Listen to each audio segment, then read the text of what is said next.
നിലവിലെ ക്രിമിനൽ നിയമങ്ങളിലൊന്നും വ്യാജ ഏറ്റുമുട്ടൽ എന്ന പ്രയോഗം കൃത്യമായി നിർവചിക്കപ്പെട്ടിട്ടില്ല. വ്യാജ ഏറ്റുമുട്ടൽ കേസുകളിൽ ക്രിയാത്മകമായി ഇടപെടാൻ കഴിയുന്ന കേന്ദ്ര മനുഷ്യാവകാശ കമ്മീഷൻ പോലും ഈ വാക്ക് ഇനിയും നിർവചിച്ചിട്ടില്ല.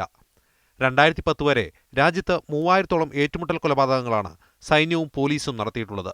ഇതിൽ വ്യാജമേത് യഥാർത്ഥ ഏറ്റുമുട്ടലേത് എന്ന് തരംതിരിക്കാവുന്ന ഒരു മാനദണ്ഡവും നിലവിൽ ക്രിമിനൽ നടപടിച്ചട്ടങ്ങളിൽ ഇല്ല.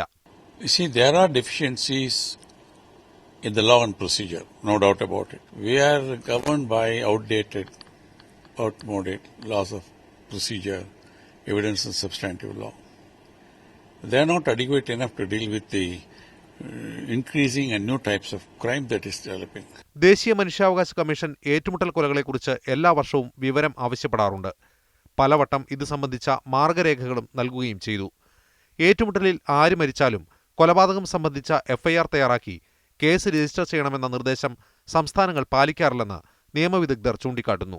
ഡെറാഡൂൺ കേസിലെ വിധിയും തെളിവുകളുടെ സമർപ്പണവും ഇസ്രത് ജഹാൻ വ്യാജ ഏറ്റുമുട്ടൽ ഉൾപ്പെടെയുള്ള കേസുകളുടെ വിചാരണയിൽ ഇതിനാൽ തന്നെ വഴികാട്ടിയായി മാറിയേക്കും. News desk, media 1.